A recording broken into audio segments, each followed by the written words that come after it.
So I'm up here doing some lobbying and yeah, exactly.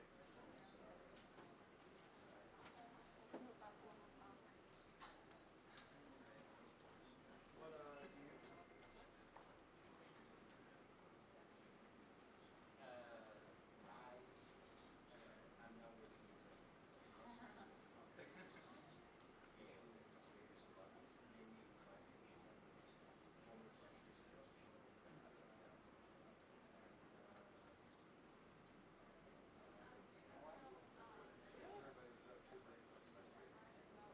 I was up till 2. It's another case of yesterday morning it was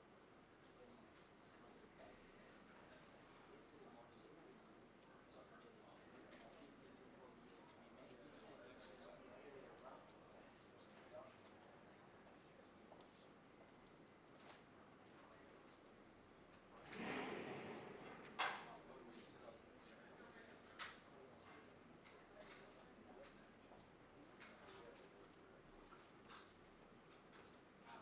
Before I forget, on the Mexico side.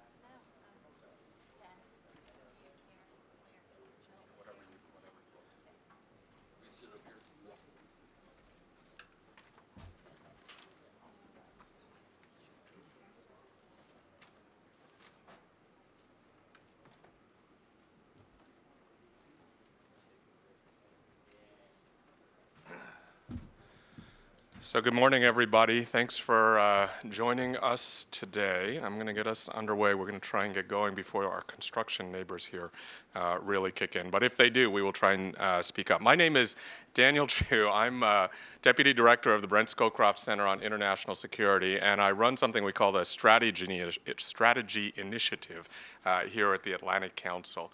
The Strategy Initiative is really intended to try and bring a much more constructive and substantive dialogue to particularly the political discourse these days, especially in the year of a presidential election.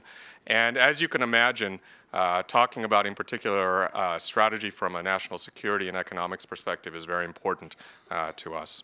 That's why I'm particularly proud to introduce the speakers today and have you here to join us for this conversation on U.S. economic strategy. And I had prepared what I think I would call kind of a pretty standard discussion on the importance of thinking about economic strategy when we think about national security strategy writ large or national strategy writ large. But for the most part, I have torn up those comments because Brexit. And many people I've already heard talking in the audience were up late last night watching the results come in. I know I was. I suspect people were a mixture of surprised and saddened by the results. It frankly makes this particular conversation even more important, even more salient for a number of reasons.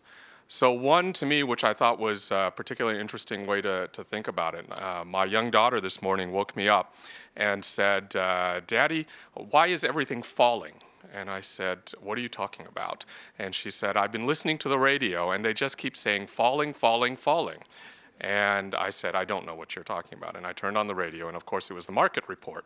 And they were going through the markets around the world, and the word falling, falling, falling was what they were saying over and over. So to me, one of the really interesting things about the situation we're in very starkly now is this really interesting tension between a vote like Brexit, which is in large part seems to be a push against many of the trends of globalization we've seen for a long time, and this falling, falling, falling immediate reaction, which is absolutely the epitome of globalized interconnectedness at the same time. And this tension is absolutely clearly going to be defining us for some time. And having a U.S. economic strategy in those conditions is even more important than it was in the days before we came to this particular vote.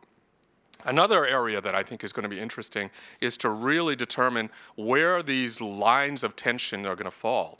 Is this going to be about nation states and tension between nation states and broad globalized trends? Is this going to be regional and tensions between regions and broad globalized trends? Or I saw some really fascinating breakdowns of the demographics of the votes. Is this going to be an intergenerational tension in terms of the trends of globalization and trends against or anti-globalization trends. There was a great chart, I can't remember which paper I saw it in, which did a breakdown from youngest to oldest voters on Remain and Leave, and they were absolutely inverse to each other. Strongest votes for Remain in the young votes, strongest votes for Leave in the older votes, and an absolutely opposite trend in both directions for either of them. So this is the context we're in right now, and fortunately we have an amazing group of people here to talk about this. And I'm just going to say one thing about the format. We really do want this to be more of a conversation, so we're going to try and begin the conversation here on the stage. But please, if you have thoughts, comments, questions, please raise your hand. We've got some folks with microphones who will come and bring you a microphone. Only small rule we have is please identify yourself as you ask your question or provide your comment. And in the meantime, we'll start here on the stage with the author of our latest Atlantic Council strategy paper, which hopefully you all got either a copy of, or there's certainly links for you to download a copy. The author of our paper, Bob Hormats, who argues that the United States should pursue a global economic strategy based on the 6 pillars he lays out in this paper. And I'm not going to scoop those 6 pillars and let him go through those. Bob, as I think probably all of you know, is currently vice chairman at the Kissinger Group, but was previously served as Undersecretary of State for Economic, Energy, Agricultural Affairs from 2009 to 2013, after a very long career in State Department doing economic affairs at the National Security Council, and has been affiliated with many of the top universities in the United States. Joining Bob, and we're pleased to host today as well, is Kurt Tong, Principal Deputy Assistant Secretary, Bureau of Economic, Secretary of State, Bureau of Economic and Business Affairs. Kurt has served as the Principal Deputy Assistant Secretary since July 2014, and prior to that has served in the diplomatic corps doing economic affairs in Asia in particular, Tokyo, and at APEC. So really bringing a global perspective to all of this. And I'm very pleased to announce our own Marie Kasparek here to help us lead this discussion. She's an assistant director here in the Global Business and Economics Unit. And what you can hear really is Scowcroft Center, Global Business and Economics Center at a place like the Atlantic Council increasingly working together, because again, the only part of my speech I was able to salvage from before this vote last night is the need to really think about economics as an integral component of international security. So with that, I will hand it over to Marie, and again, encourage you all to please join in this conversation with us, and thank you so much for joining us this morning. Thank you, Dan. Well, thank you all for joining us today on this Friday morning.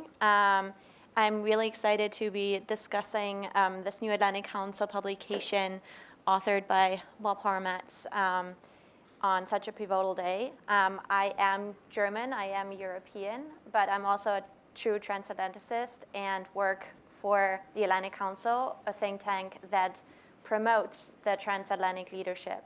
So for me, this publication overnight even gained more importance, and I'm really looking forward to discussing the various elements and also the meaning of it, the implication of it, and with all of you, not only with the very esteemed panel, but with all of you today. So I think I'm going to just ask some questions so that we get a better idea of what the author and the US government think of this paper. And then I will hand over to you, and please feel free to just raise your hand whenever you have a question, and we are going to make this more of a conversation. So I think for me, what I especially enjoyed about this paper was what I call the triple S strategy. So it's basically breaking it up into shape, steer, and sustain. And I'm really looking forward to hear from you, Bob, more about the different elements of this paper. Okay.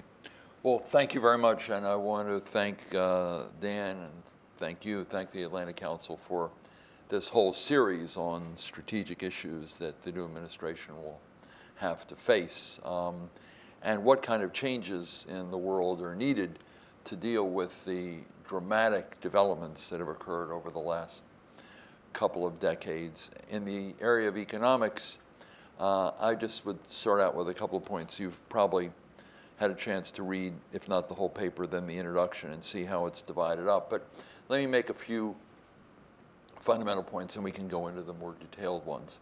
And that is that, first of all, the centerpiece of international economic policy today, and I would argue international security and international diplomacy as well, is a strong, well-functioning economy and a strong, well-functioning society.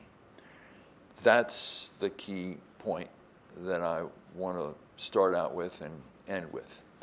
If your society is divided and fragmented, if your economy is not functioning properly, if substantial numbers of people don't feel they're participating in the process, if substantial numbers of people don't feel that their voice is being listened to by their leaders, it is going to be very difficult to sustain an international economic policy or a national security or a foreign policy.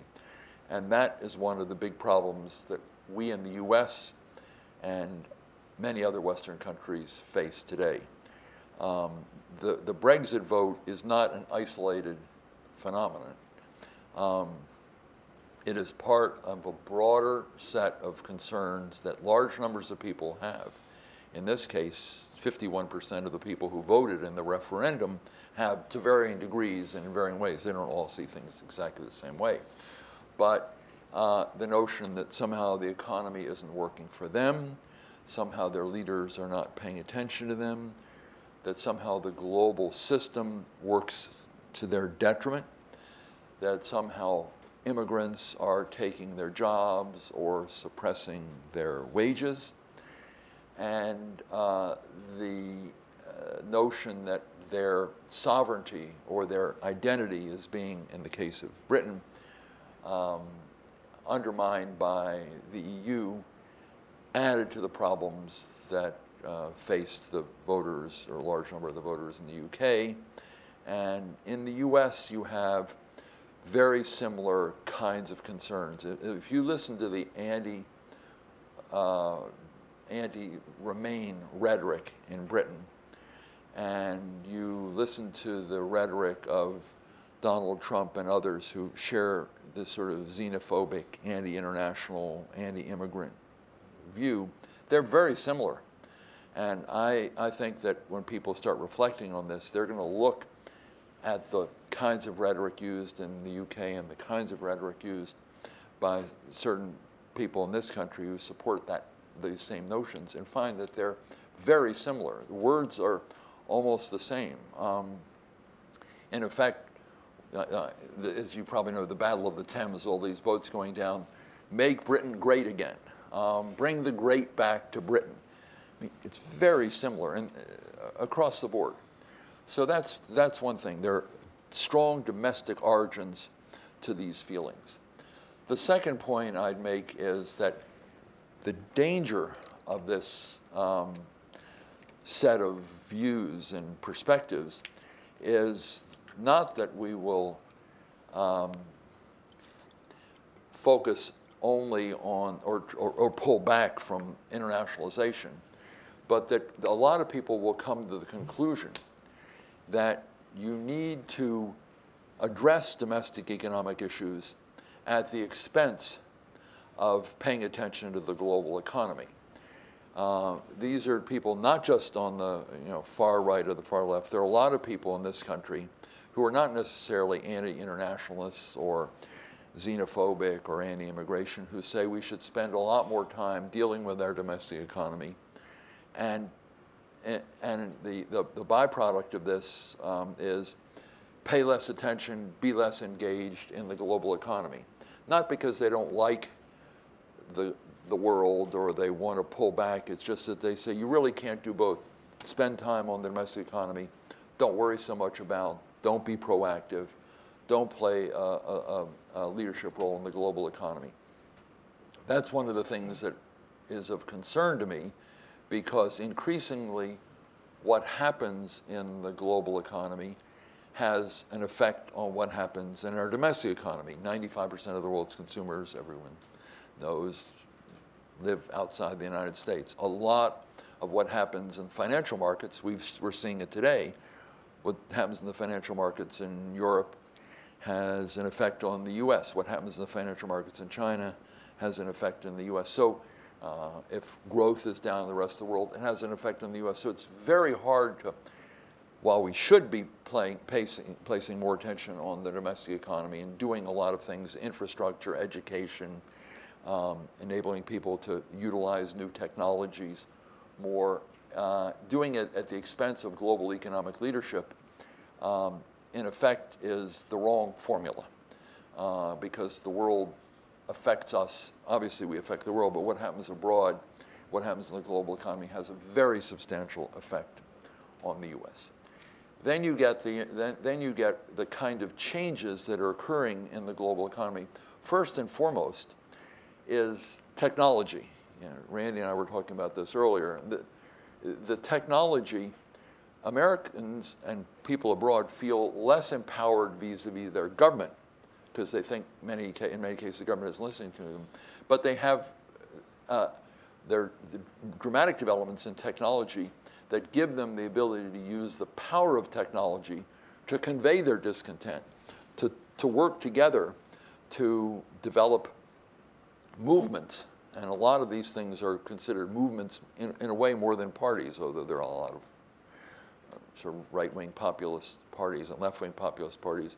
But these groups to get together and reinforce one another's influence and reinforce one another's sense of frustration through tweets or various kinds of social media, as well as through, you know, MSNBC or Fox or other things. But a lot of this for younger people is done by social media or new technology. So that has empowered people, and to the extent they're frustrated with their governments, they're able to use social media or the internet or various types of communications to vet their frustration and get others who feel the same way to participate in the kind of movements that they are engaging in. So you see on one hand frustration with their government, but more power to exert their influence. And the other part is that you see also the dichotomy in our economy and many others where a lot of people are not getting good jobs or finding it difficult to get in the labor force, a lot of discouraged workers.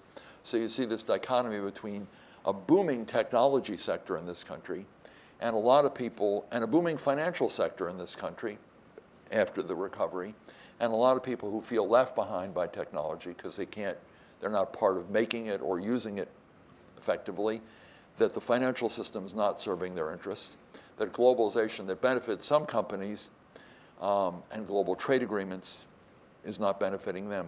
All these things add up to a lot of frustration. So with this as background, just let me make a few key points. I won't try to go through the entire paper, but here are a few points that just started out. One of which is that what we do in trade has to be looked at through a prism, not just of trade and of economics, but as underpinning our foreign policy and our national security. If you go back to the period after World War II, people like Kennan, Marshall, Truman, Acheson, and others understood that the Marshall Plan and all the things we did to help rebuild Europe and Japan were important economically because we needed prosperous trading partners, but they underpinned our national security. They underpinned our alliances. They underpinned the idea of containment of the Soviet Union. We're not, thankfully, in that period now, but it's important to look at international economic issues and particularly regional economic agreements like TPP or TTIP as strategically important as well, because they underpin, TPP underpins the notion that the United States is going to have a sustained presence in the Asia Pacific and people can have confidence, whereas if it fails, it'll be a huge negative psychological blow to the notion that the United States has staying power and commitment to the region. In Europe, you know, with Europe now fragmenting, Britain leaving, Catalonia wanting to do something, we don't know exactly what they want to do, but there's restive movements there. You know, Nicola Sturgeon now wants to have a Scottish referendum. We need something to keep the U.S. and Europe together. And in the U.S., as you know, one of our two candidates has talked about the weakness and the irrelevance of NATO. I mean, without any understanding of the history and the value of NATO, just sort of dismissing it, to me, is enormously irresponsible. But somehow we need to figure out a way of pulling ourselves closer to Europe, and TTIP is one way of doing this. So these regional groupings, economic groupings, have a strategic and a geopolitical and a foreign policy benefit. They should be looked at not just in economic terms, although they're obviously important, but others as well. The second point, and we'll go into that in depth, I hope. The second point is that there are 3 countries that I've identified here that I would call pivotal countries. They all share very similar traits. They're moderate Islamic countries or have large moderate Islamic populations in some cases. Second, they're strategically important in terms of their location. Third, they're not in any regional groupings. They're sort of more independent-minded. And fourth, particularly in the maritime area, they all play a key role as China moves west in the presence of its Blue Water Navy, and the world becomes more integrated through maritime trade. These countries are very important, and they also are important swing factors in their region when you look at where they are. And those are India, where the United States is getting closer. The Modi visit was, I think, quite a big success, and Kurt knows a lot more about that than I. Second is Indonesia, where we really, despite the fact that Obama spent a lot of time there, we really haven't had that close a relationship with them. And Turkey, which clearly is going through a number of internal issues, but still strategically important between Europe and Asia, between Europe, Asia, and the Middle East. Very important how Turkey goes, what its economy looks like, what its politics look like. Very important. And then I'll just touch on a few things. One, more and more urbanization. Cities are going to play a greater role in the global economy. We need a policy of urban statecraft. Second, utilizing America's great strength, which is our innovative entrepreneurial capability. This connects us to younger people, going back to your point, to younger people, particularly around the world. They want to integrate with entrepreneurs and innovators in the United States. A very important thing. Third, keeping the internet open. There's going to be a lot of challenge to the internet these days to localize it, to break it up. There's a challenge to ICANN, partly the U.S. is making, unfortunately. But it's very important to keep an open internet that everyone can participate in. Exchange of information, connectivity is extremely important to the way the world economy works and needs to work in the 21st century. If it starts becoming nationalized, if governments play too great a role, that is a troublesome factor. And I've talked a little bit about this, but I'll stop now. These are just a few general observations to start out the conversation. Thank you so much, Bob. Maybe I'm just going to hand over to you, Kurt, now for just as a reaction. What, from your point of view, what do you think of this strategy? Are there elements that, from an implementation point of view, are more relevant than others to you? Mm-hmm. Where would you start? And are there factors that you see playing out more easily than others? Sure. Thank you, and good morning, everybody. It's a real pleasure to be here, and thanks to everyone at the Atlantic Council for making this possible. It's going to be hard to have real sparks in this panel because Bob and I agree on too much. And also, I think the U.S. government's view of many of the challenges in the economic policy realm are actually quite similar to the views that Bob has outlined in his paper. There's a good reason for that because he's one of the more influential figures in the history of the development of U.S. international economic policy. But it's hard to find much fault with the paper, but I'll try anyways. Let me say one thing first, though, is that many of the things which Bob touches on in this paper, the emphasis on innovation and entrepreneurship, the emphasis on getting global internet policy right, leveraging our energy strengths, even the emphasis on cities, are things that, in fact, we are working to implement through various government-led initiatives and State Department-led initiatives, like Cities at State, our Global Connect initiative, the Global Entrepreneurship Summit that the President is attending today in California, the 7th of its series, and other programs in that vein have all tried to capture some of these emerging non-traditional elements and or new and unique elements and how the global economy has changed and how our own economy has changed to try and project more economic power and influence in world affairs. On the choice of countries of India, Indonesia, and Turkey, I find no fault with those. And I would also point out that those are areas that we need to emphasize because they are gateway nations to an entire region, each of them.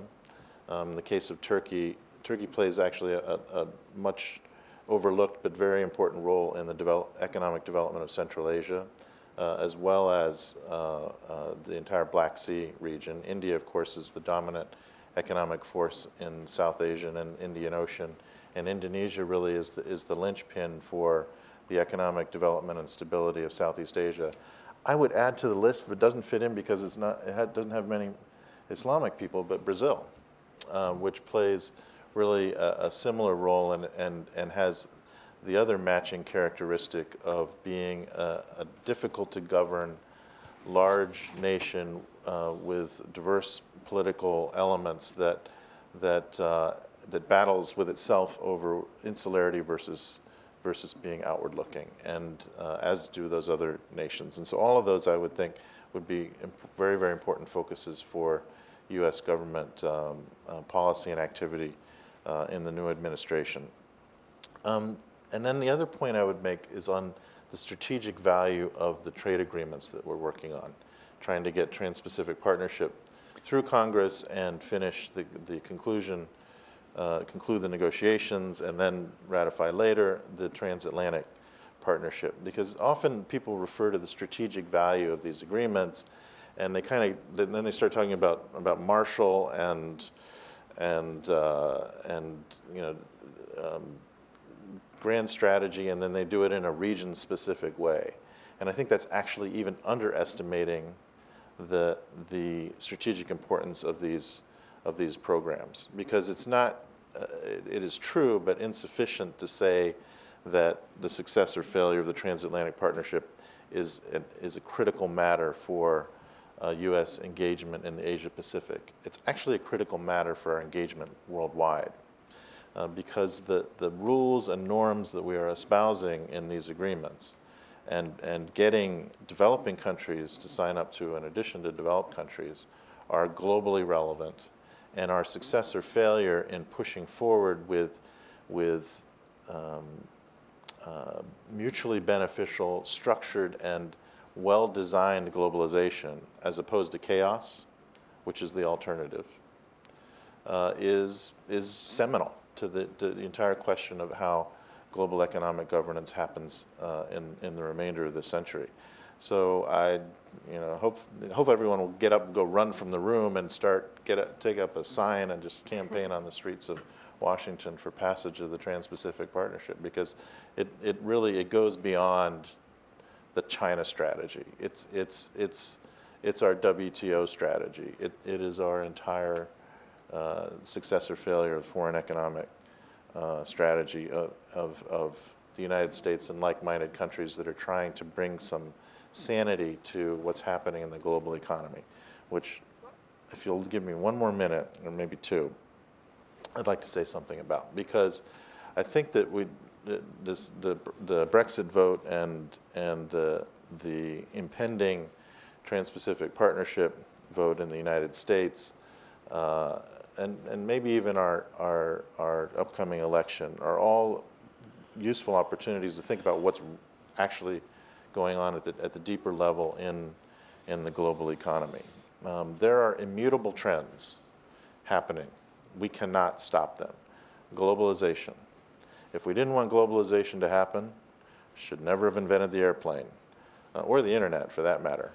And then we wouldn't have had globalization, and we'd all be comfortably ensconced, probably have summer vacations still. And the world would be a more comfortable and poorer place in terms of thinking about these issues. But globalization cannot be stopped. It is happening, and it is happening in every town and village on the planet. The other is technological change. And those are closely tied to each other. You cannot put these genies back in the bottle. Those combined forces, immutable, powerful trends and technology change happening more rapidly than has ever happened in the history of mankind before, are shaping the economy and society in very, very profound ways.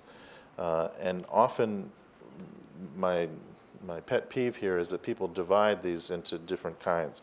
So economists like to look at the economic impact, and sociologists look at the sociological and cultural impact, and politicians look at the political impact, and often people are then missing the forest for the trees, because it has an impact on culture, it has an impact on growth patterns, which countries and what parts of which countries grow fastest, which is then closely related to demographics as well as access to technology.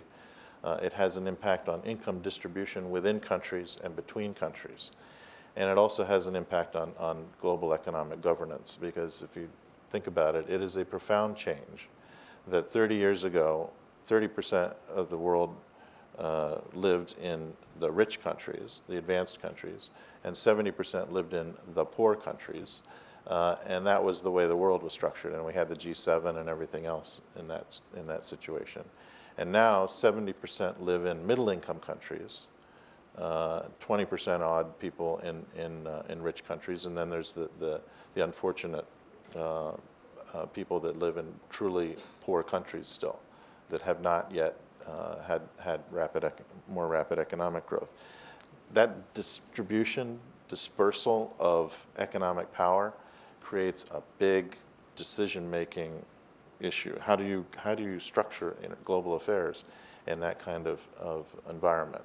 Which then, of course, brings us back to the Trans-Pacific Partnership and the like. Valiant and insightful attempts to actually bring some order to this situation in ways that allow wealthy countries like the United States to prosper at the same time as developing countries catch up to us technologically and economically. That is the background that the next U.S. president will be facing in thinking about international economic policy, and it's not an easy one. Can I add one point? I agree with what Kurt said. I want to just emphasize one point that he made, which is very important, that TPP and TTIP are not just regional strategies. They do affect how we will look at and how we will shape the global system. What I try to put in this paper is that the starting point of the process of reshaping the global order for the moment is through these regional agreements, in part because they are needed for geopolitical and for strategic as well as for economic reasons, and in part because the WTO has proved largely dysfunctional or minimally functional over the last decade. The best you can say is the results are highly disappointing, given what was expected of the Doha development round. So that we're not going to really be able to make dramatic changes at this point in the global system. But what we can do, and I've tried to lay this out, particularly with TPP, but it also is true with TTIP, is that if we reach agreement among the 12 participating countries in TPP, we then have very well thought out and widely shared, at least widely shared among a group of diverse countries, which include the United States, Mexico, Canada, Vietnam, Australia, New Zealand, and numerous other countries. And Vietnam in there is really interesting because it falls in the category that Kurt's mentioned, a low income, still a low income, industrious but low income country. But it spans a number of countries. If we can get agreement among these countries on intellectual property, on openness of the internet, on various kinds of standards and regulations, then this group has a powerful, or if it works together, can have a powerful influence in the WTO as sort of the next round, trying to get some of these principles injected into the WTO. Likewise with TTIP, where if the US and Europe come to some agreement on standards, it's really not about tariffs anymore in TTIP. It's more standards and internal kinds of regulations. If there can be agreement on that, then those countries can try to inject that into the WTO. So I totally agree that the United States has an interest in a multilateral trading system and making it work. And by the way, so does China. China has RCEP, its own trade negotiations, which is essentially ASEAN and all the countries that have free trade agreements with ASEAN together, including some countries that are also in TPP. So, but that doesn't serve China's far-flung interests all around the world. They have an interest in an open, well-functioning global economy too. So if we can get and take the lead on TTIP and TPP and come up with some agreements that a number of countries support, we can then go to the WTO and start, not all at once perhaps, but over a period of time, injecting those into the WTO debate. And over a period of time, as China's influence and interests around the world grow, it should be, not all, but in some cases, a partner in making the WTO work better, because they can't protect their interests all around the world with RCEP. They have interests in Africa, Latin America, all around the world, Central Asia. They're not in RCEP. They need to have some broader set of global rules. So I think that's right. These do have an enormous influence over the global system. Over time, we need to develop a series of countries that support these kinds of changes, and the regional groups are one way of doing it. Not the only way, but one way. So what I hear from both of you is that, I mean, you're big proponents of these trade agreements because of their not only economic value, but largely geostrategic implications, not only for the partners of these, or members or potential members of these agreements, but also globally. However, and I mean, as a true transatlanticist, you don't have to convince me. I mean, I see the bigger picture here. However, if I put on my other two hats, let me put on my European hat now. And if I look at the trade rhetoric of the US presidential candidates, then it looks very different to me. That it's largely negative on these trade deals and on forward-looking. So for me, it is just how does one convince the European public that indeed also future US presidents will continue to want to lead in transatlantic trade with them? So I think the trade rhetoric is just really misleading at the moment. And if I put on my German hat, it's even more important, I think, because as we've seen, the German public has been really outspoken, or a big part of the public has been very outspoken against TTIP, especially in social media. So I think it's going to be really important to convince these public of the benefits of TTIP, TPP, and also to show that the US is willing to continue to lead transatlantically. What's your view on this? It's a very valid question. I would say there are several aspects to this. One, I think you really do have to demonstrate to people in Europe and the United States that you're addressing some of these economic and social and political issues that I mentioned at the outset that are very troublesome to people, that, you know, that the inequality, the view of many people, they don't have a sufficient opportunity, the educational system, infrastructure issues, small businesses. There are a whole range of issues that people feel within their economies deny them the opportunity to benefit from growth, deny them the opportunity to prosper when they see others doing very well. So they feel that they're sort of being left behind by globalization, left behind by technology, and left behind by their leaders. They feel this. This is not made up. I mean, people play on this. I think Trump plays on this, but the feelings of a number, and exacerbates the problem, but the feelings of a number of these people about these things, that exists. It's not made up. They feel this way, particularly after the 2008 financial crisis, where they just don't feel, many people don't feel that they have really recovered. So I think you have to deal with that. Then people feel more confident about moving ahead on these trade agreements. The second, but it's not an overnight thing. And the second is that I think they've been oversold because the opposition in some cases has been so strong. The sales pitch, like NAFTA, has been stronger and promised more than NAFTA was able to deliver. It's by no means the main reason for jobs being lost in the United States. Trade, there's no evidence, and lots of economists have worked on this, no evidence that trade is the primary reason. Some jobs certainly are lost by foreign competition, but it's technology that's displaced a lot of jobs. But trade is sort of the convenient whipping boy. So people say, well, we can't really oppose technology.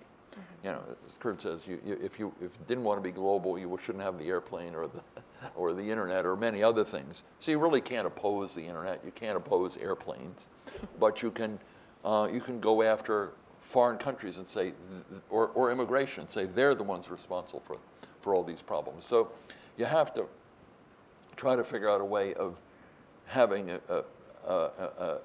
informed debate over some of these issues as opposed to the highly rhetorical debate. I think it's going to take, I don't think any of these things, I mean, maybe TPP will get through in the lame duck session. I think there's a small chance, but not a very big one that will happen.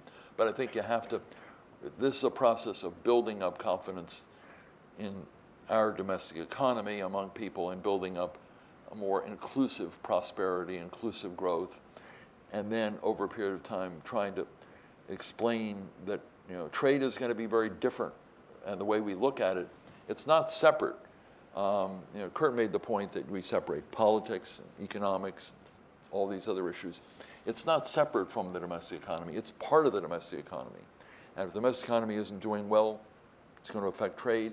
If trade isn't doing well, it affects important parts of the domestic economy, and it affects different regions differently. So I think it's a building process that whoever is the next president is going to have to participate in, and it's not going to happen over time, and it's not going to happen by lecturing the American people and say, you should support trade, you should be out in front on this. They have to feel much more comfortable about themselves, their economy, and the benefits of trade in order to get to the point that we were, you know, 10 or 15 years ago, when there was more confidence in the future of the United States economically, and more confidence in trade. And if you don't have confidence in your government, as many people don't, they feel the government has sort of rejected their point of view or not paid attention to their point of view.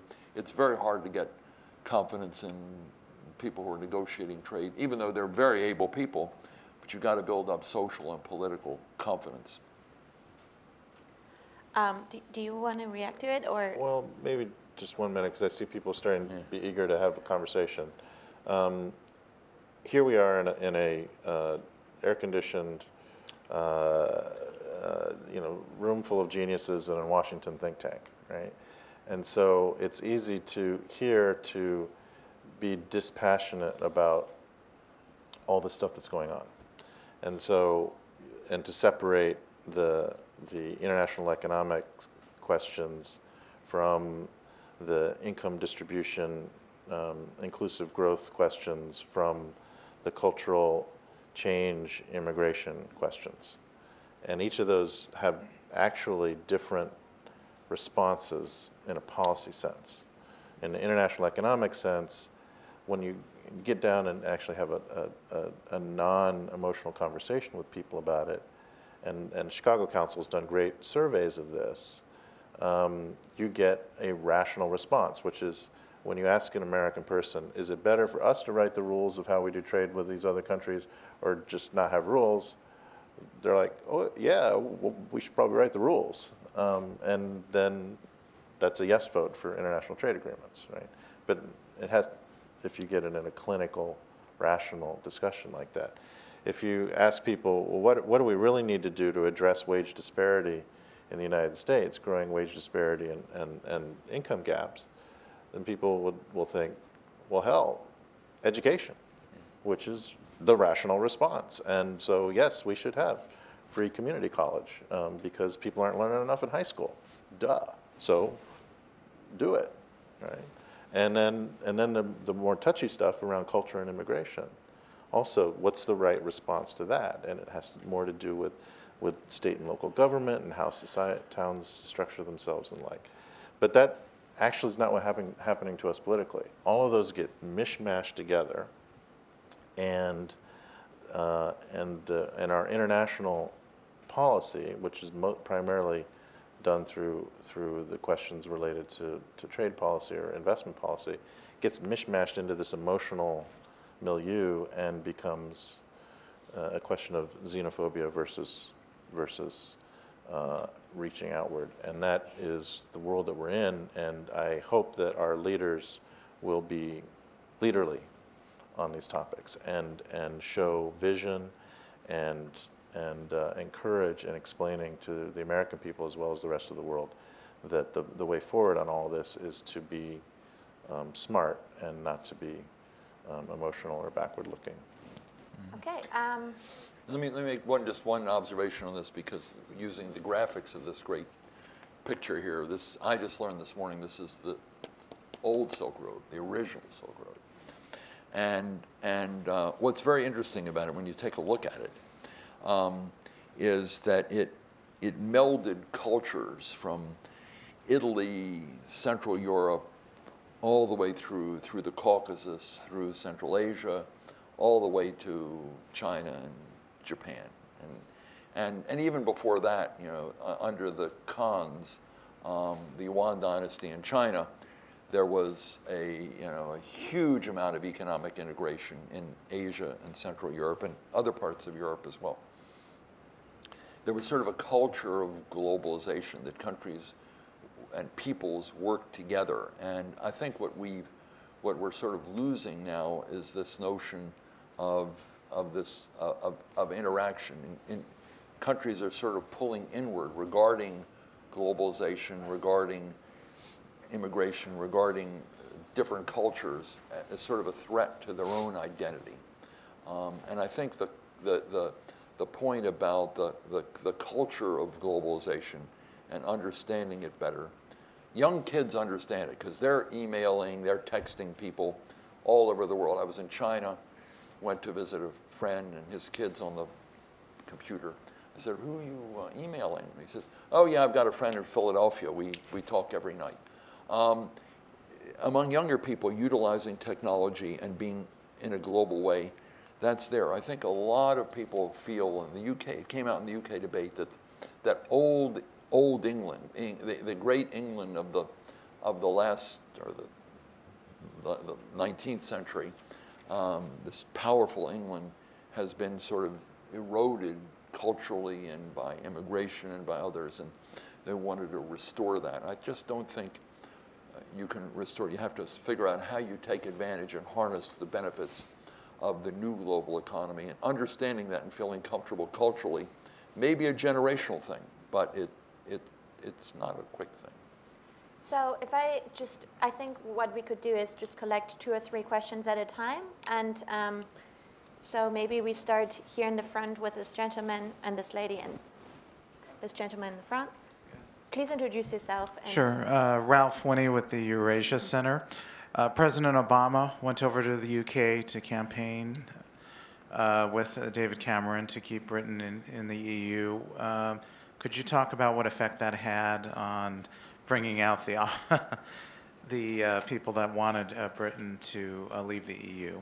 Also, the role of the media, both in the US and in Britain, in terms of really pushing for globalization, and if that's having a backlash, especially we've seen with Donald Trump's supporters when they've come out of events, they've been screamed at, eggs were thrown, attacked, and the media is covering this, and they're showing protesters burning American flags.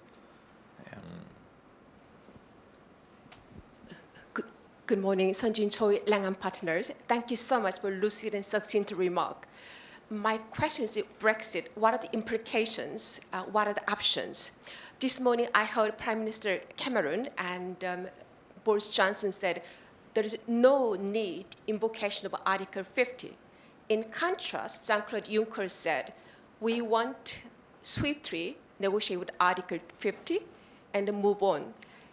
And however, Chancellor Merkel took a slight more reflective tone. So my question is, how do you reconcile these three different views?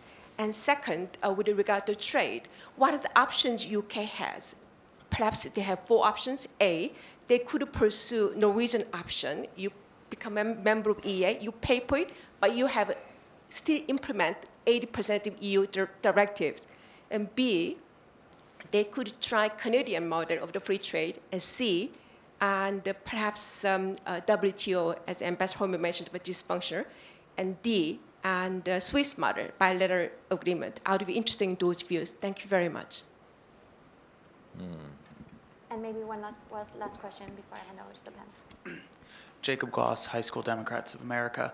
My question is not about Brexit. It's actually in relation to the TPP. I apologize, this is going to be a little bit drawn out. I understand the necessary need for globalization, for the interconnected global market, for trade deals that keep us in that realm and keep America at the forefront of that. However, there are legitimate concerns surrounding the TPP as it is written right now. And I'm wondering how you balance out the legitimate concerns of the American people surrounding job loss, the environment, and the ability for a corporate tribunal to sue the United States if we make laws that hurt corporate profits, against the need for us to be involved in that global market. Thank you. Do you want to take investor Yeah, states? I'll do that one.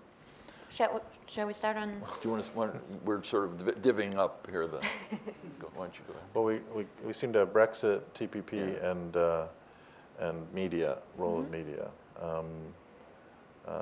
Why don't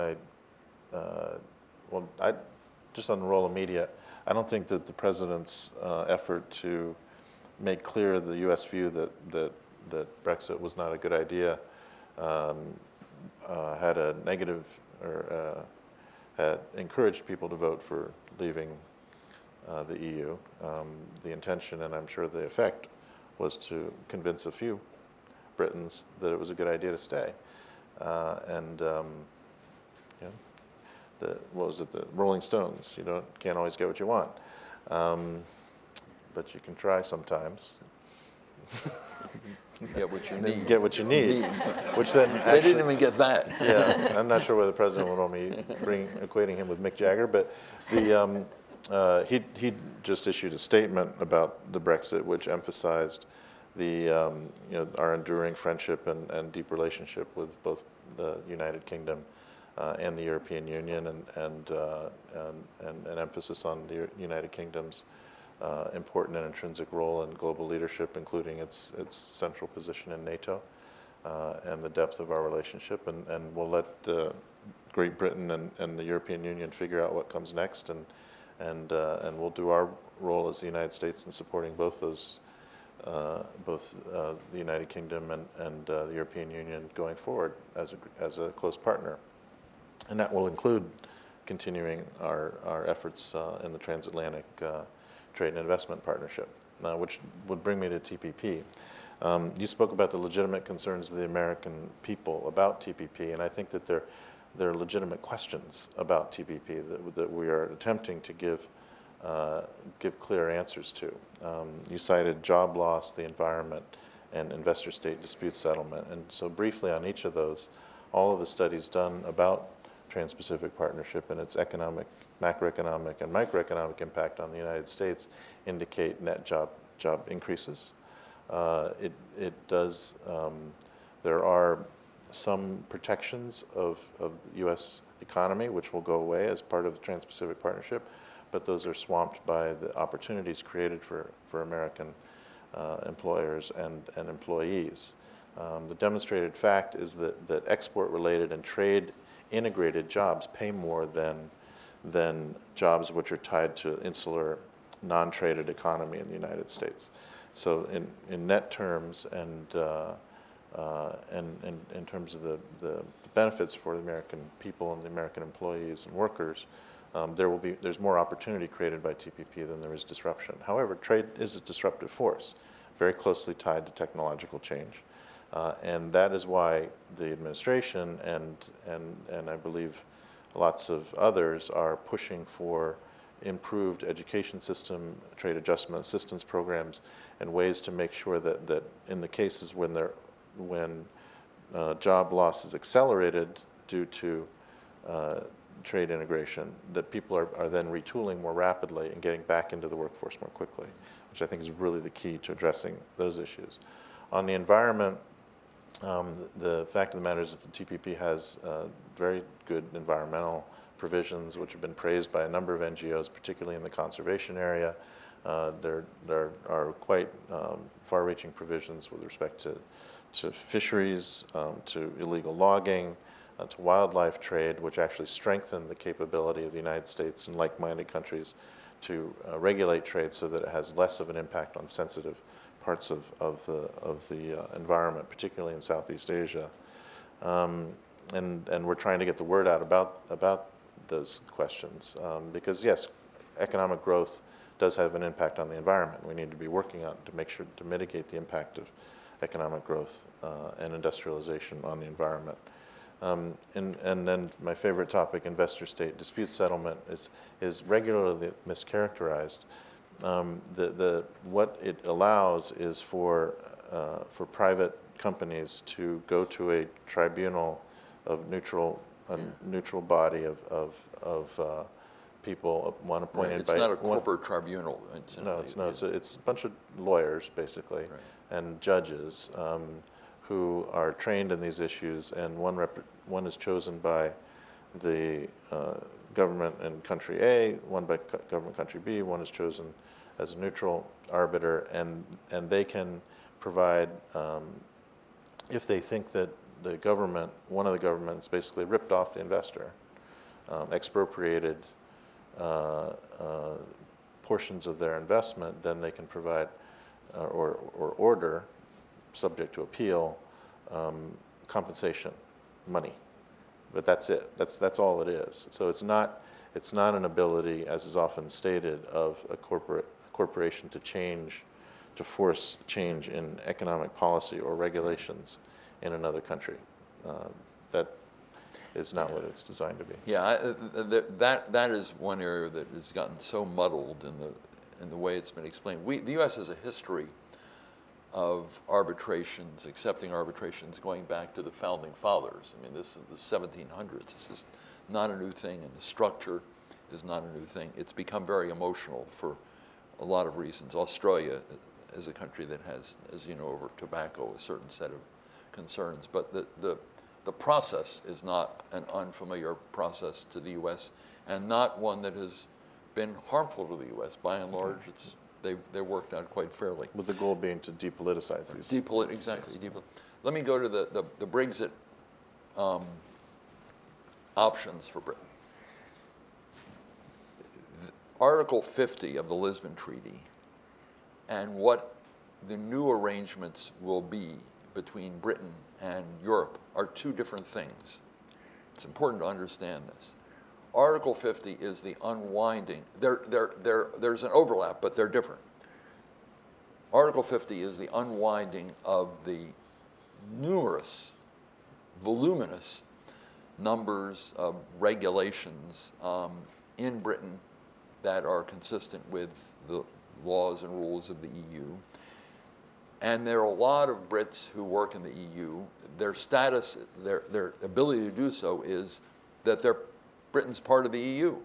What happens to those workers? What rights do they have when Britain leaves? And likewise, all the people in the EU who come to Britain to live and to work. Last year it was 150-some thousand who came in, mostly from Eastern Europe, to work in Britain. what happens to those people? I mean, there's an enormous amount of integration that has occurred over decades of British EU membership. So these have to be worked out. And they're complicated. It's going to take a long time. And now you don't have a sitting government in the UK. Cameron has resigned. Having a new Tory leader, that's going to take a lot of time. It's not clear who it's going to be. So in order to have the EU, in order to have the Article 50 negotiations, you have to. Britain hasn't withdrawn from the EU. The referendum is not a binding referendum. Britain, in order to leave the EU, is supposed to, under the terms of the EU, notify the EU through Article 50 that it wants to leave, and then these negotiations occur. Now, the second thing that will doubtless come up in Article 50 conversations is, what will the new relationship be? I think you've spelled them out quite well. The problem is this. EU membership confers a lot of benefits, but also incurs a lot of responsibilities. You have to pay money into the EU budget, although Britain gets a certain rebate for that. But the main thing is the movement of people. One of the big problems that people who voted for Brexit have cited is people coming in from the EU, other parts of the EU to work in Britain. To get a good deal that the Brits want, let's say a Norway deal, which is a pretty good deal by and large, you have to accept movement of people.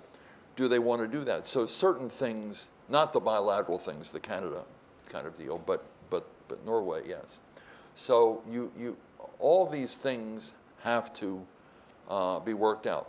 If you're a member of the EU, you're also able to get free access to all the 50-some countries with which the EU has free trade agreements.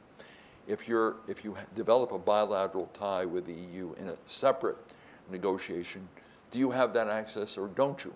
There are a whole range of things. This is the uncertainty over the Article 50 process and the uncertainty over what the new relationship will look like. This is going to last for years. First of all, we don't have a UK government. Cameron said that he would invoke Article 50 right away. There are many people who don't want him to do that, who want to sort of just leave and not use Article 50. The EU has said that's unacceptable. Then there's the other part of the problem, which is this. On one hand, the EU has separatist movements of its own. In the Czech Republic, there was a vote in the parliament, 200 people in the Czech parliament. 98 voted in favor of their having a referendum on leaving the EU. Czech Republic didn't pass, but it came very close. So a lot of them don't want the British severance deal to be too easy, because that would encourage their own separatist movements or people who wanted to insist on a harder deal and hold out the possibility of leaving if the EU didn't agree to their terms. So that's one problem. On the other hand, Britain's a big trading partner for a lot of these countries, and they don't want to sever economic ties to the point that it has an adverse effect on them or Britain. And third, Britain's a NATO ally, and it's one of the most important NATO allies. So, you don't want to have this acrimonious relationship on economics that is going to sever that is going to weaken the NATO alliance. And then, Obama's point, I do think he shouldn't have said this, but the notion that they'll be at the back of the line on trade deals, TTIP is going to find it difficult enough to get through here or in the EU, where there's a lot of skepticism about it. The U.S. could do a trade deal with Britain, but for the moment, that's not going to happen, because the terms of EU's relations with Britain still need to be worked out. So it'd be very hard to have a separate trade negotiation with the UK when the UK trade relations with the EU are still unclear. So there's a murkiness about it. It's highly likely that we wouldn't be able to negotiate with Britain first, but to say they're at the back of the line, I'm not sure that helped very much. So just to... Not at the front of the line. They're not, almost by definition, they're not at the front of the line, because TTIP negotiations are underway, and there's no negotiating process with Britain. So by definition, they're not at the front of the line because TTIP's underway already, and there's none with Britain at this point, underway. So before I hand over again to the audience, I just want to use my voice as a moderator and also ask a question, a follow-up question. So we talked about what are the possibilities for the several possibilities for Britain, and also touched upon the U.S. position. However, what as the U.S., what do you expect from the European Union right now? Is there something? Do you expect that they will inflect and reform? What do you suggest as a strategy, an economic strategy for the European Union to avoid this happening in the future and, have a ripple effect in the future? I don't think we have any specific advice for broader European Union economic integration policy. I think that's something that the European Union has to figure out for itself. And obviously we have lots of conversations with the EU as well as the individual nations of the EU regarding macroeconomic adjustment and the like, but I don't expect us to be giving specific advice regarding either a course change or lack thereof with regard to the broader project of the European Union. We continue to be very, very supportive of that effort because it makes sense from a U.S. perspective, and we also think it makes sense from a European perspective. With regard to the trade negotiation, we will be seeking to continue to negotiate with the European Commission, which represents the European Union in that negotiation, and we hope for a successful conclusion as quickly as possible, and aiming for doing so by the end of the year. And personally, I hope that the referendum in Great Britain actually encourages the European Union negotiators to be even more aggressive and creative and thoughtful and forward-leaning in that negotiation. Yeah, I mean, that's an interesting question, whether the anti-European forces in Europe, which are all over, in Italy, France, even Germany, not as strong in Germany, fortunately, as they are in France, but they're there. Alternative for Deutschland. So there are these groups that want to pull away from, not necessarily leave the EU, but really are not particularly fond of working with Brussels on anything at this point. But the question now is whether the leaders in these countries will see this, as Kurt says, as an opportunity to pull together to strengthen the EU. And TTIP would be one interesting way of saying, look, Britain's out, but we need to have one big project that we can show as a success for the 27 countries that will still be in the EU, and that would be TTIP. The problem is that it's become so bureaucratized. There's so much minutia in this discussion of geographic names and things like that are not unimportant to various parts of the country, like what you call your cheese or things of that sort, or your wines. Very interesting issue for the French in particular. But are you able to pull together a coherent EU trade strategy with the United States and move this along? I think that would be a demonstration that the EU and the US can still work together on something very important. The problem is that within the EU, there are a lot of people who don't want to give Brussels any more authority than it has, and in effect want to reduce the role of Brussels. Whether they're going to be able to buy into the strategy or not, I don't know. I think Merkel and Hollande probably would like to see some project of this sort move forward, but they also have a lot of Eurosceptics and Americo-skeptics too. Some of these groups also are anti-NATO, don't forget. So doing this kind of thing, I think, is going to be very difficult to do. I will take the gentleman in the very back row and also in the front row. Stanley Kober. On these trade blocks, I was struck by an article that appeared in the Hindu, an Indian newspaper, a few months ago, after the conclusion of TPP. India is not part of TPP. And this article said that India should respond by, quote, building its own multilateral bloc of emerging and developing economies that can act as a bulwark against TPP-like groupings. Military alliances can provoke the creation of countervailing military alliances. Would TPP provoke the formation of countervailing alliances? China, as well as India, is not part of TPP, but they are part of BRICS. So this is an aspect of this that concerns me a little bit, and I wonder if you can address that. You want to talk about that? No, Maybe we're going to collect one more in the front, and then I give it back to you. Thank you. Jean-François Wattin, wonderful panel, thank you. Actually, two questions related. From a European point of view, it is sort of strange that you have shape, steer, and sustain, and I've not heard the word climate change. Wouldn't there be place for climate change in that program?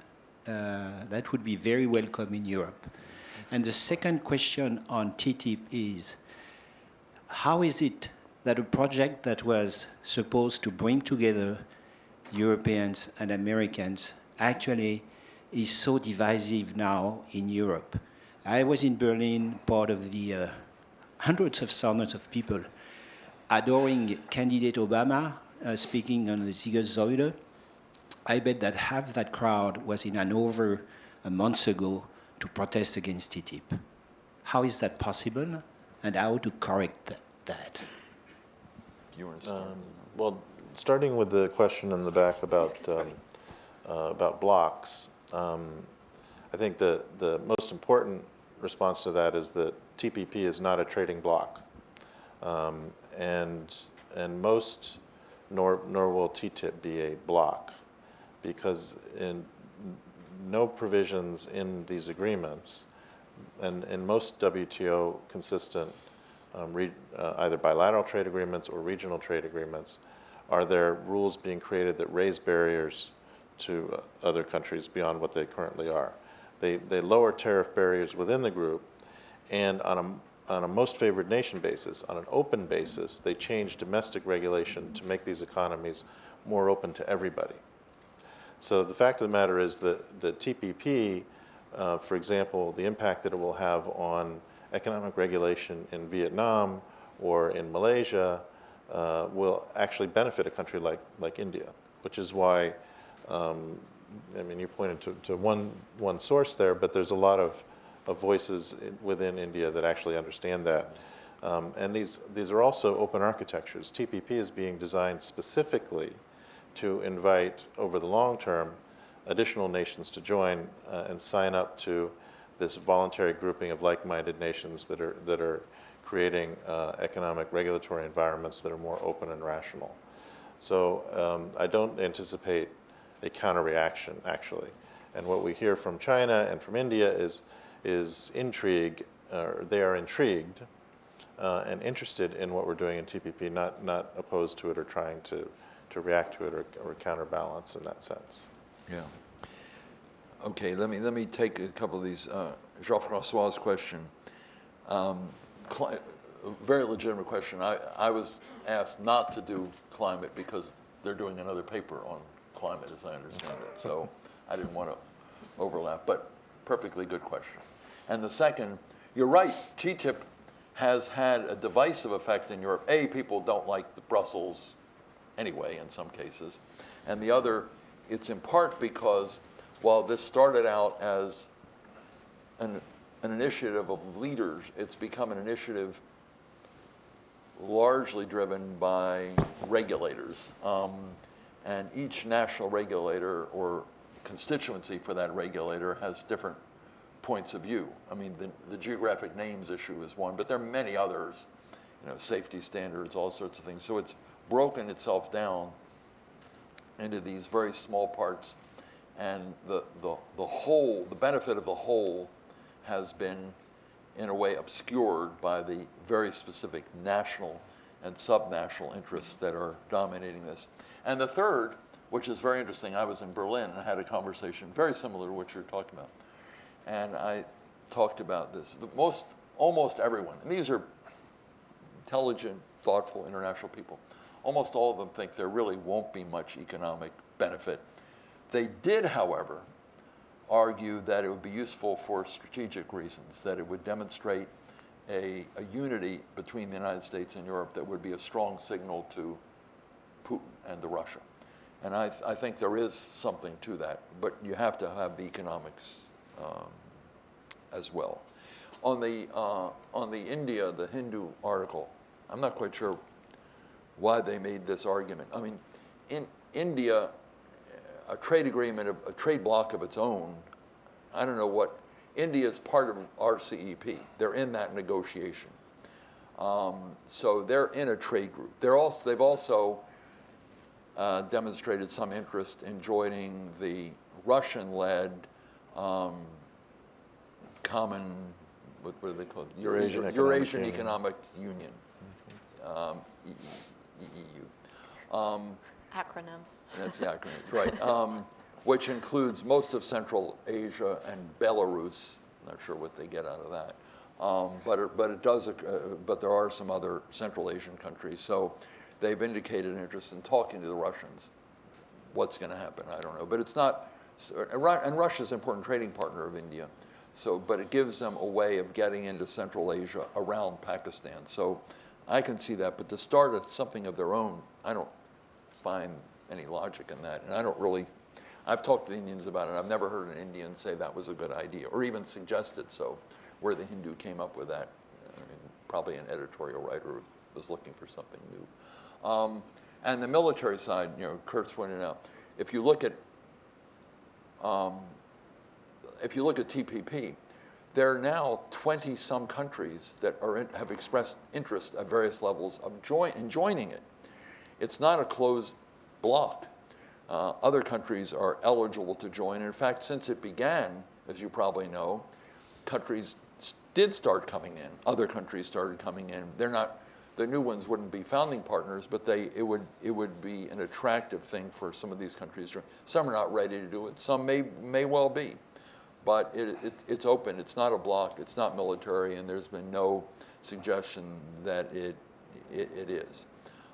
So I think if it preserves this open-ended quality, that it shouldn't lead to any security kinds of issues. The gentleman in the front here and in the back there. Yep. If we maybe start there. Yeah. Dmitry Preobrazhensky, thank you very much. Very interesting paper and discussion. I just have two quick questions. The first one is, which domestic policies do you think are detrimental to, or would be detrimental to the global economy or our leadership in it, besides just not passing TPP?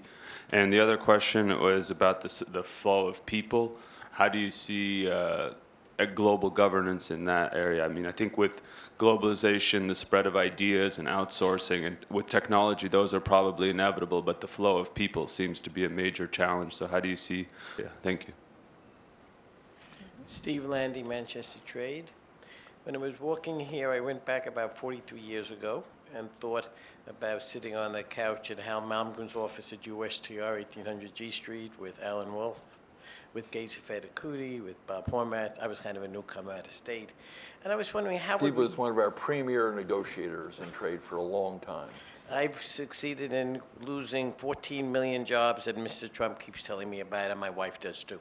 But seriously, the issue that I was thinking about, how would we approach this? And actually, this would really show, and I hate to be direct, a failure. For 43 years, people like ourselves, I certainly was not in the leadership role as others, have been telling the world, have been telling the 20% developed countries how great the system is and everything we've done. And this has been largely a repetition again about, well, maybe we should change it, but everything we're doing is really in their interest. The fact of the matter is, I want to go very quickly because of the obvious reasons. We're from New York, talk very fast when I want to say a few things. But what really happened in this vote, or what really has happened, has been two presidential candidates, both against this policy, whatever reason. Europe voting Brexit, but certainly having a lot of other countries that are ready to pull out and so on when the time comes and so on. And what are we concerned about? We're not concerned about the very good points. I'm sorry, I don't know your name, but the gentleman who raised the issue earlier about the concerns about dispute settlement. We are taking our discussion on TP. Well, should we have 8 years of biologic protection or 5 years? Should we have special protection for financial flows of secret financial information?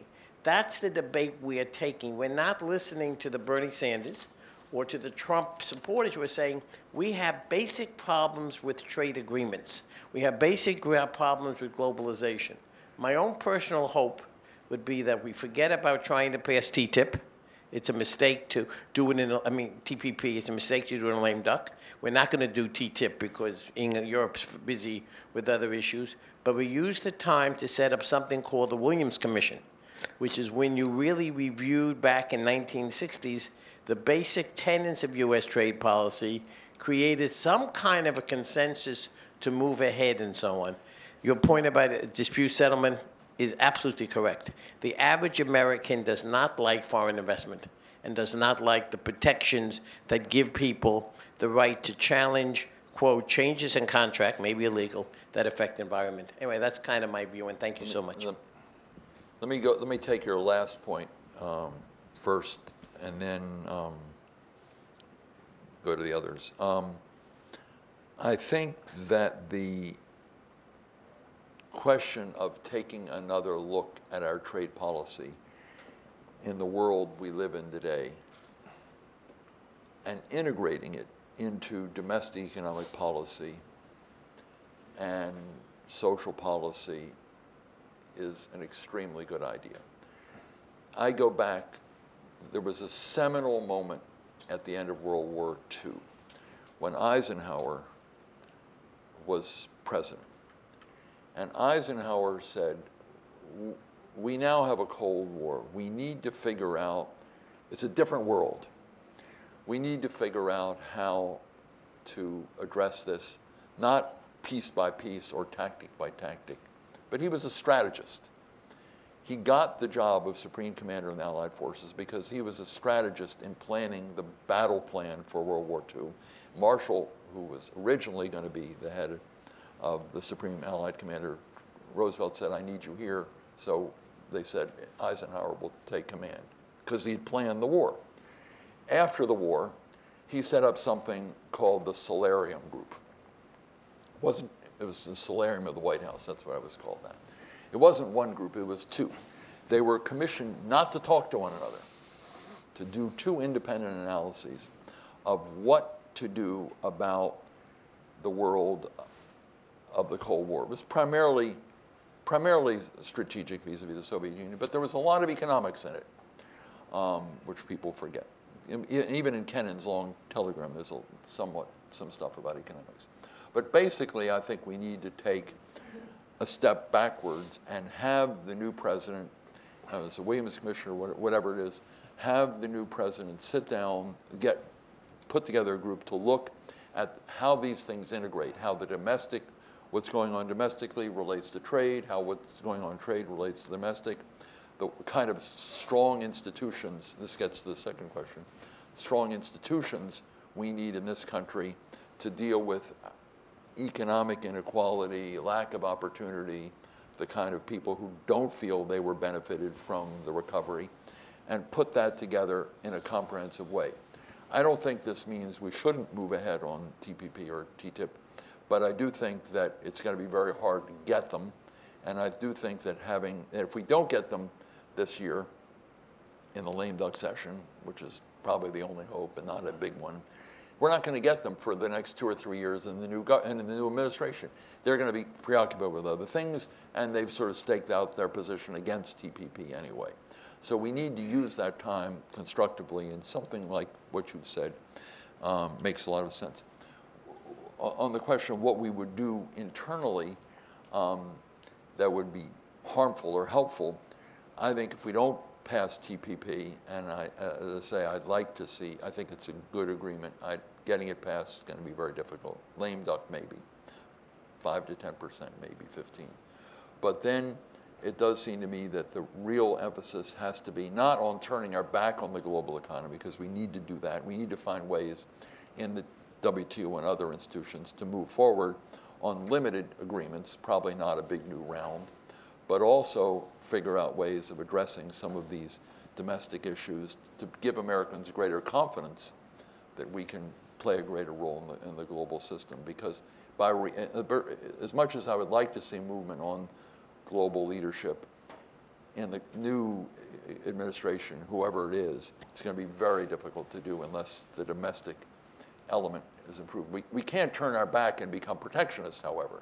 And this notion of neglecting the global system, of imposing these huge barriers on China and doing all these other things, the rejectionist notion, to me, is detrimental to the global system and highly detrimental to the United States. So there's a difference between not moving TPP ahead or finding it difficult to do and engaging willfully in trade wars with other countries, which one of the candidates seems to relish, would be harmful, globally harmful to our economics, very harmful to our national security. It would create big problems, particularly with China and Mexico and other countries. That would be very harmful. So there's a big difference between not moving TPP and having a protectionist policy, which would be harmful to us, harmful to others. It would hurt our economy badly, but it would also undermine national security. We have to make that distinction. It's a big distinction. I thought that your points, the gentleman there, were the most thoughtful of the day, because you've really asked some of the most important questions. The whole issue of immigration and the flow of people, and how it fits into global trade and investment policy is extraordinarily important, and it's neither an accident nor surprising that the United States has gone to such extremes to keep separate the streams of conversation around immigration and trade. And you know, one of the near religious principles for those of us that work on these topics is we will not mix the oil and vinegar here of questions related to immigration policy and questions related to trade policy. And that frustrates our partners who would like to bring them together and integrate them. But given the way the United States works, it seems perhaps wise to continue that approach. I also thought you touched on really the more important question than about U.S. economic development than international economic policy, which is very, very important, but the core concerns, and they should be the central matter that people are engaged in, is how do we strengthen our own competitiveness and our own economy, and what are the domestic policies that we should be pursuing. And obviously we don't have time, and this isn't the right forum to get into detail on that, but my own personal view is that we need to invest more in education and infrastructure. When I go to any country I go to, I talk to them about three things: infrastructure, human capital, and the regulatory environment / absence of corruption. Those are the three key elements for economic growth in any country. And we need to reflect some of that, put that mirror to ourselves, and really act accordingly. And finally, to add a little bit of spark to this at the conclusion of the session, I disagree very strongly with this idea of taking a timeout and convening some non-transparent group of people meeting, whether they meet in a solarium or a gymnasium. I don't think matters. I think that any group that just kind of has, thinking about all this stuff would have zero legitimacy in its outcomes, and it would be roundly ignored. And all we would do is lose his time. And in fact of the matter is that there is a referendum coming up in the United States, which is the vote on the Trans-Pacific Partnership. And every few years, let me finish, Bob, every few years we have this vote. We had it on KORUS. We had it on China PNTR. We had it on NAFTA. And we'll have it on the Trans-Pacific Partnership. And you know what? It's going to pass, because at the end of the day, Americans choose self-confidence and leadership over fear. And we just need to get on with it and just do it, and not let the election campaign or what happened in the UK or anything like that deter us from continuing to be a fantastic country. Well, yeah, but you've said two different things. one, we need to deal with these domestic issues. I'm not saying take a time out. I think we should be moving ahead on TTIP, on TPP. The problem is, and you made the point yourself, that we've segmented these things, and we need to figure out a way of underscoring the fact that, and it wouldn't be just a few bureaucrats, I think you'd have to have a much wider swath to have legitimacy. But I think we have to understand that it is, that if we're going to renew confidence in ourselves in this current environment, and the environment's very different today from what it was 10 or 15 years ago, and certainly very different from what it was when Marshall and Kennan and others were doing things. There are a lot of people now who believe that the global process is not working in their interest. 10 years ago, most people thought that it was. And I'm trying to figure out a way of getting people to feel more confident about the economy and about American competitiveness, which will enable them to feel more comfortable about trade going forward. Not the TPP and TTIP, because as I put in this book, they're very important. But the next round is going to be very difficult unless we're able to reinstill some measure of domestic confidence and relate trade policy to domestic economic policy and have the two reinforce one another and explain to people how they reinforce one another. Now they're treated as separate, and I don't think that's a sustainable proposition. Thank you so much. Well, time flies when you're having a great conversation. I was told we're at -5 minutes already, so I want to thank you, the panel, and I want to thank you, the audience, for a great conversation on this Friday morning. And I hope to continue this conversation sometime in the future. Thanks. Thank you.